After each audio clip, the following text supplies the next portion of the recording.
Kembali lagi bersama channel YouTube-nya Siapa. Kali ini kita akan berdiskusi mengenai aspek hukum ekonomi Islam dengan topik kesiapan menghadapi globalisasi. Baiklah, perkenalkan nama saya Jawa Faraulia dari kelas 3B Manajemen Universitas Islam Syekh Yusuf Tangerang. Selanjutnya ada teman-teman saya. Perkenalkan, nama saya Dea Najwa dari kelas 3B Manajemen Fakultas Ekonomi dan Bisnis dari Universitas Islam Syekh Yusuf Tangerang. Saya Abdul Rafiq dari kelas 3B Manajemen Fakultas Ekonomi dan Bisnis Universitas Islam Syekh Yusuf Tangerang. Dan saya Abdillah Sani adalah dosen pengampu mata kuliah aspek hukum dalam ekonomi Islam. Baiklah, Abe izin bertanya, mengapa penerimaan terhadap perbedaan agama, ras, budaya itu sangat penting dalam globalisasi saat ini? Kadang-kadang yang namanya manusia itu dia sudah merasa enjoy dengan apa yang dia miliki, termasuk juga dalam hal pendapat maupun keyakinan. Ada orang-orang yang memang berpatokan demikian dan merasa bahwa pendapat dan keyakinannya adalah yang paling benar. Kalau dia merasa bahwa pendapat dan keyakinan dia benar untuk dia pegang sendiri, itu no problem. Tentu saja seorang penganut agama Islam akan meyakini bahwa Islam adalah agama yang terbaik buat dia. Seorang penganut Kristiani tentu akan menganggap bahwa keyakinan dia adalah yang terbaik, yang benar. Demikian juga yang lain. Sepanjang itu menjadi pegangan masing-masing, tentu tidak akan jadi masalah. Yang timbul masalah adalah ketika dia ingin supaya orang lain juga berpendapat sama, lalu kemudian dia berusaha ke arah itu, sehingga timbullah hal-hal yang mungkin dianggap merugikan pihak lain. Misalnya saja dia kemudian memaksakan keyakinannya dengan cara intimidasi, dengan cara pemaksaan, dengan cara kekerasan. Hal-hal yang seperti itu tentu yang akan membahayakan, karena mungkin orang lain tidak akan menerima begitu saja pendapat tersebut, akan melawan pendapat tersebut, sehingga pada akhirnya perbedaan pendapat yang sebenarnya itu suatu hal yang biasa-biasa saja, segala hal yang berbeda sepanjang itu menjadi pegangan masing-masing dan tidak dipaksakan untuk diterima oleh orang lain secara katakanlah kasar atau apapun juga yang merugikan atau membuat orang lain tidak nyaman, itulah yang tidak dibolehkan, ya. Jadi ada orang yang bersedia untuk berbeda pendapat, ada orang yang tidak bersedia berbeda pendapat karena merasa dialah yang paling benar. Inilah yang nantinya dikhawatirkan akan menjadi bibit-bibit konflik. Karena orang yang merasa dirugikan tentunya tidak akan berdiam diri, dia pasti juga akan melawan. Sehingga pada akhirnya yang tadinya cuma hanya beda pendapat, bisa saja nanti ujungnya malah menjadi adu fisik. Ya, apalagi kita masyarakat Indonesia ini sangat beragam. Ya kan? Kita tahu dari segi suku, Indonesia ini kalau kita lihat dari TV itu jam 6 pagi itu kan suka ada lagu Indonesia Raya. Ya, terdiri dari sekian suku, terdiri dari sekian bahasa, terdiri dari sekian agama. Itu berarti kan Indonesia ini sangat beragam. Apa akibatnya kalau ada pihak-pihak yang mencoba memaksakan kehendak orang lain dan orang lain itu kemudian melawan, maka akan terjadi bentrok fisik ujungnya gitu. Maka dalam hal inilah maka agama Islam sebenarnya sudah meredam hal tersebut. Sebab zaman Rasulullah dulu, pihak kafir Quraisy itu mencoba untuk membujuk Rasulullah. Mereka mengatakan, hai Muhammad, asalkan kamu berhenti berdakwah tentang Islam, ya. Kalau kamu mau jadi raja, kami jadikan raja. Kalau kamu mau jadi orang kaya, kami kumpulkan harta untuk kamu. Kalau kamu mau nikah dengan perempuan yang tercantik, kami kumpulkan siapa perempuan tercantik. Nanti kami serahkan pada kamu. Tapi kemudian mereka melanjutkan, supaya kita nggak bentrok terus, kata mereka, kita damai. Maka gini aja deh caranya, sehari kamu ikut kami untuk beribadah di kuil-kuil kami sesuai agama kami. Besok kami ikut kamu untuk beribadah di masjid. Gimana? Oke, gitu kan. Terus kata Rasulullah, waktu itu kan beliau juga bingung untuk menjawabnya, ya kan? Kayaknya kan masuk akal tawaran itu kan supaya damai. Turunlah ayat Quran. Ya ayyuhal kafirun. Wahai orang-orang kafir. Apa itu orang kafir? Orang kafir berarti orang yang menolak ajaran Islam dan tidak mau mengakui bahwa Muhammad adalah Rasulullah. Maka Quran bilang orang-orang kafir, ya ayyuhal kafirun, lanjutkan. Qul ya ayyuhal kafirun la a'budu ma ta'budun, artinya aku tidak akan menyembah apa yang kamu sembah. Ya, aku nyembah apa, kamu nyembah apa, aku nggak akan mau nyembah apa yang kamu sembah. Selanjutnya, aku tidak akan menyembah sebagaimana caranya kamu menyembah. Kamu menyembahnya gimana? Apakah sambil tepuk-tepuk tangan, sambil joget-joget, terserah kamu. Aku ya pakai caraku sendiri, gitu. Ya kan? Apalagi selanjutnya, la abudu ma ta'budu la antum abidun abud. Aku tidak akan menyembah sebagaimana kamu menyembah, dan kamu pun nggak perlu menyembah sebagaimana aku sembah. Lakum dinukum waliyadin, bagimu agamamu, bagiku agamaku. Udah selesai. Jadi dalam hal agama itu tidak ada urusan dengan toleransi ibadah, tidak ada urusan toleransi akidah, tapi toleransi bermasyarakat. Hayu bergotong royong, saling bantu, ya kan. Terus kemudian saling tolong menolong dalam hal-hal musyawarah kemanusiaan, keduniaan, oke. Tapi ketika masalah akidah nggak bisa dicampur-campur, lo gua kasar gitu. Lakum dinukum waliyadin. Bahkan Rasulullah juga pernah ditawarkan seperti itu tadi. Kalau kamu mau menjadi raja, kami jadikan kamu raja. Kalau kamu jadi orang terkaya di tanah Arab, kami jadikan, kami kumpulkan harta kami untuk kamu. Kalau kamu mau istri yang cantik, kami cari yang paling cantik. Kamu berapa? Terserah, kami serahkan. Tapi apa jawab Rasulullah? Biarpun matahari kamu taruh di tangan kananku dan bulan kamu taruh di tangan kiriku, aku tidak akan berhenti. Artinya prinsipnya tegas. Ketika sudah tauhid, tidak ada lagi kompromi. Tidak bisa, ya. Sorry ya, gitu istilahnya ya. Sorry ya. Jadi tidak ada lagi kompromi dalam hal itu. Maka toleransi dalam hal keduniaan is okay. Toleransi dalam masalah akidah no way, tidak bisa. Makanya kita nanti kemudian kalau toleransi terhadap teman ya oke aja, tapi apakah kamu harus ikut-ikutan ke gereja? Apakah mereka harus ikut-ikutan bersalawat? Nggak usah, urusan agama udah deh. Tapi kalau misalnya urusan contek-nyontek di PR, monggo. Artinya dalam hal keduniaan no problem. Lalu bagaimana toleransi? Nah, misalnya, nah ini remajanya. Apa pacar saya ternyata agamanya lain, misalnya, gimana? Ya kan? Sebaiknya kamu hindari itu, karena akan menimbulkan, wah ini ketahuan berarti pacarnya ini nih, orang lain nih. Enggak.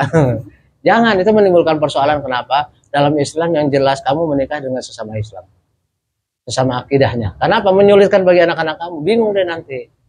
Ya kan? Dalam undang-undang negara juga agama itu yang namanya pernikahan itu dilakukan sesuai dengan ajaran agama. Jadi tidak boleh dilakukan tanpa ajaran agama. Ya, kalau kamu masuk Kristen, acaranya acara Kristen, secara undang-undang negara boleh, terserah aja. Tapi sebaiknya janganlah, masa kamu masuk Kristen ya kan gitu.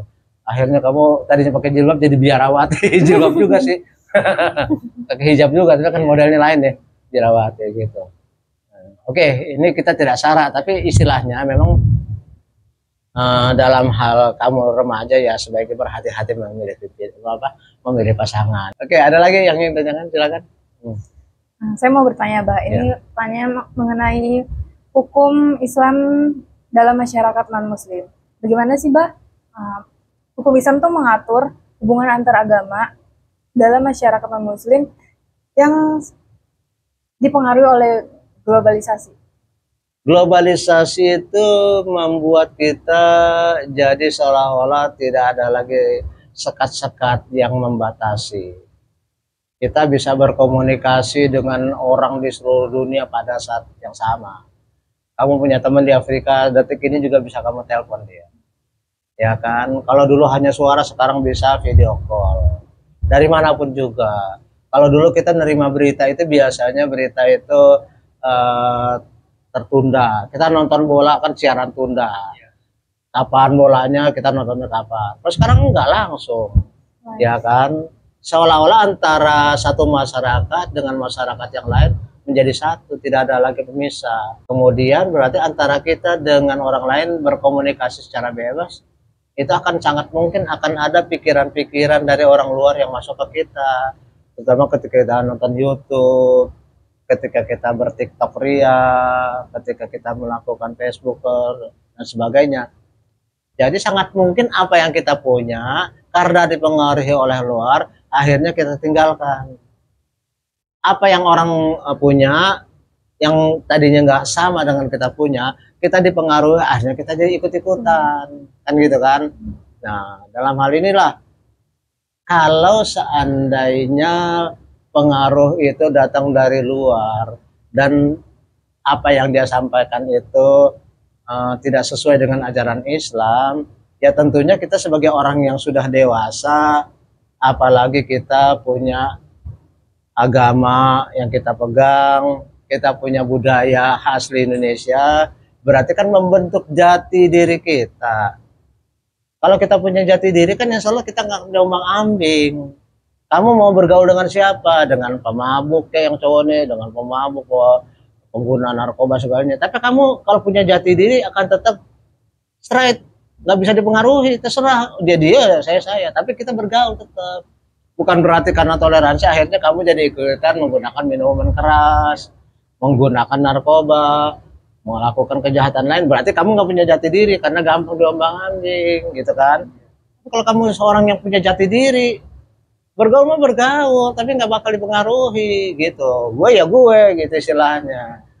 Sorry ya, nggak bisa saya dipengaruhi macam-macam, kan gitu. Maka yang paling penting bagi kita, pertama sebagai Muslim, untuk tidak diombang-ambing oleh perkembangan zaman yang belum tentu sesuai dengan jati diri kita, ya kita perkuat jati diri kita. Artinya ketika mengaku Muslim, kita pelajari agama Islam itu seperti apa, ya kan? Kalau kita sebagai orang Indonesia berarti kita tahu budaya kita seperti apa.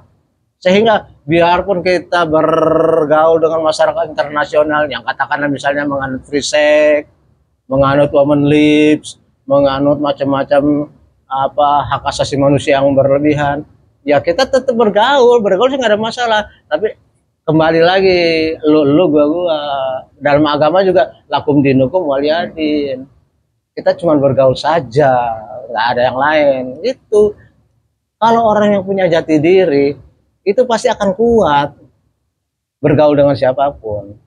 Tapi orang yang nggak punya jati diri terombang-ambing dia karena nggak punya kekuatan. Jangankan mempengaruhi, yang ada dipengaruhi. Jangankan menyeret, yang ada kamu yang diseret. Jangankan membawa kebenaran, yang ada kamu kebawa jadi kejahatan. Kan begitu kalau nggak punya jati diri. Makanya fungsi agama dalam era globalisasi adalah sebagai benteng, sebagai pegangan kokoh. Kemarin kan saya bilang nih, saya ngirim lagu Wahai Anakku, kadang dengerin sih. Itu wasiat saya, dalam arti kamu hidup di era yang terbuka, kamu hidup di zaman yang gemerlap, kamu harus punya pegangan hidup kokoh, ya, yang akan tetap membimbing kamu. Dengar nurani kamu karena itu suara ilahi, saya bilang di situ, ya. Lalu saya katakan juga bahwa masa depan kamu tergantung kamu sendiri. Baik buruk ada di tanganmu sendiri. Kamu hidup di dunia yang gemerlap, hidup di dunia yang terbuka, harus punya pegangan yang kokoh. Yang terutama apa? Jaga lidah, jaga tangan. Jangan nulis sembarangan di WhatsApp, di YouTube, di medsos, jangan. Juga jaga lidah, jangan suka ngomong sembarangan. Nanti kamu kena ITE atau kena yang lain, atau gara-gara ngomong sembarangan jadi putus hubungan dengan teman. Jangan sampai begitu, maka jaga lidah dan juga tanganmu. Apa dalam Al-Quran yang pesan? Yaitu kata Nabi, kamu tidak akan sesat selama-lamanya jika kamu berpegang teguh pada dua wasiatku. Yaitu apa? Al-Quran dan hadis. Jadi jelas untuk kita bisa mengatasi goncangan globalisasi, Al-Quran dan hadis. Itu saja. Selama kita berpegang pada Al-Quran dan hadis, insya Allah kita tidak akan tersesat. Saya bikin lagu juga isinya nasihat. Apa Pak? Ya itu upaya untuk ikut menjaga supaya generasi muda itu stay on the track. Tetap pada jalur. Jangan sampai ke sana kemari. Oke, next question. Apa pertanyaan berikutnya? Dalam diaspora muslim itu kan menghadapi tantangan lingkungan yang berbeda.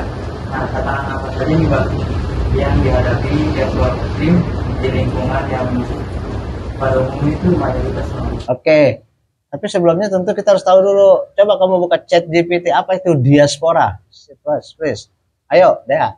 Apa itu diaspora? Kelompok orang yang tinggal di luar tanah asal mereka, baik Di luar sana, di luar akhirat maksudnya. Di dunia gaib maksudnya. mungkin yang bukan dari asal negaranya. Diaspora itu adalah orang kita yang tinggal di luar negeri. Orang Indonesia WNI yang mungkin bermukim di Amerika, bermukim di Arab Saudi. Mungkin mereka masih WNI tapi mereka berbisnis di sana, mereka bertugas di sana, atau mungkin sudah jadi WNA, sudah jadi warga negara di sana, kemudian mereka beranak pinak di sana gitu loh, udah punya keturunan. Itu semua disebut sebagai diaspora, menyebar kan ke sana kemari. Nah, ketika yang seperti Anda sebutkan, ketika mereka tinggal di suatu lingkungan yang mayoritas, katakanlah misalnya di negara yang mayoritas Katolik, ya, yang mayoritas Kristen seperti Amerika Katolik misalnya di Roma, atau mayoritas Hindu seperti di India, yang Buddha seperti di Thailand. Pertanyaannya yang seperti Anda tanyakan, gimana tuh diaspora itu mempertahankan akidahnya kalau dia memang hidup dengan orang-orang non-muslim? Jawabannya mudah, kembali lagi kalau kita sudah mengenali jati diri kita sebagai I'm the Muslim, ya kan, and I'm proud with it, saya bangga jadi Muslim, maka saya pun mempelajari agama Islam. Inilah saya, here I am. Nggak peduli di lingkungan kita mau jadi Hindu kayak, mau jadi Buddha kayak, mau jadi, ya kita tetap dengan keyakinan kita. Tapi kalau kita sendiri mengaku Muslim tapi nggak ngerti ajaran Islam, terus kemudian nggak pernah mempelajari Islam, sehingga kita itu nggak punya pegangan, maka ketika kita menjadi diaspora di negara Hindu, mungkin kita jadi terpengaruh masuk Hindu, ya kan? Kita terpengaruh masuk Kristen, kita terpengaruh masuk Buddha, kita terpengaruh masuk Katolik. Tergantung kita punya jati diri. Kalau akidah kita sudah kuat, mau di mana juga. Kalau kita pindah ke negeri jin juga nggak masalah. Ke negeri sihir Harry Potter, siapa tahu kamu pindah ke negeri Harry Potter. Yang nggak ada, yang ada justru kita kemungkinan kalau kita kuat, kita yang justru mempengaruhi mereka. Akhirnya mereka tertarik dengan keislaman Anda, tertarik dengan luhur budinya, tertarik dengan tutur katanya, tertarik dengan ajaran agama yang Anda jalankan. Mungkin mereka malah jadi masuk Islam. Begitu. Jadi nggak mesti bahwa diaspora itu kemudian jadi terombang, tergantung mau di mana, kayak mau di Indonesia sendiri, di kampung kamu sendiri. Kalau kamu sendiri nggak punya kekuatan, kamu jadi terpengaruh. Punya teman preman, ikut. Punya teman pemabok, ikut. Punya teman pengguna narkoba, ikut. Kenapa? Meskipun di kampung sendiri nggak punya jati diri. Tapi kalau punya jati diri, mau kemanapun, no problem. Saya akan mewarnai, dan saya tidak akan diwarnai. Itu dong prinsipnya. Here I am. Saya tidak akan. Ya boleh kita bergaul, tetap tidak ada masalah. Mau dimanapun juga tidak ada masalah. Tapi yang penting berarti apa? Perkuat jati diri. Bagaimana cara memperkerja diri? Ya kamu kenal Islam dong. Kamu ngaku Islam tapi nggak pernah belajar Islam gimana sih? Kan gitu kan? Nggak pernah ngaji. Ngaji juga sekarang hati-hati juga, banyak juga orang-orang yang mengajarkan bukan pengajian, bukan tauhid, tapi malah ngajarin provokasi. Kita harus hati-hati nih. Akhirnya kita bukan bertambah iman, malah bertambah galak. Bawaannya marah, aja bawaannya menyerang, benci.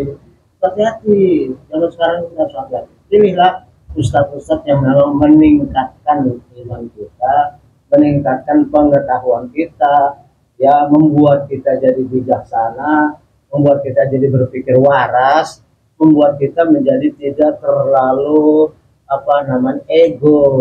Kan udah jelas lah ikrah fiddin, tidak ada paksaan dalam agama. So please jangan kamu memaksakan keyakinan kamu terhadap orang lain yang berbeda di kafir kan nggak perlu kafir atau tidak urusan Allah.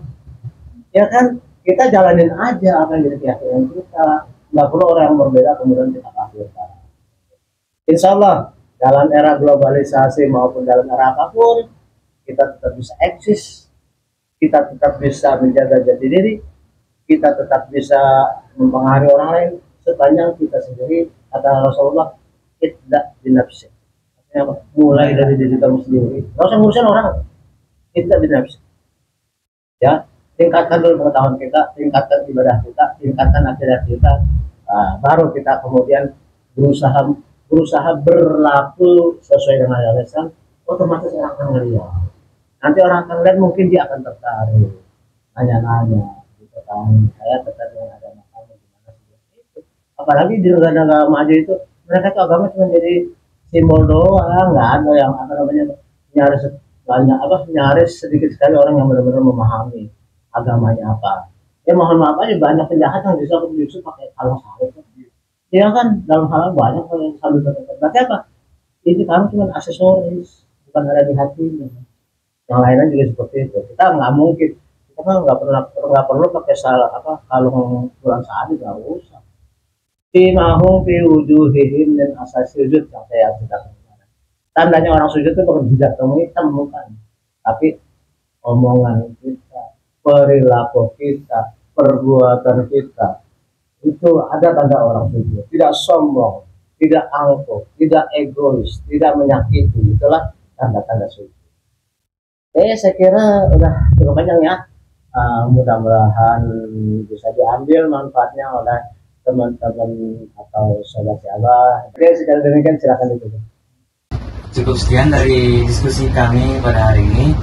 Kurang lebihnya mohon maaf. Wassalamualaikum warahmatullahi wabarakatuh. Waalaikumsalam.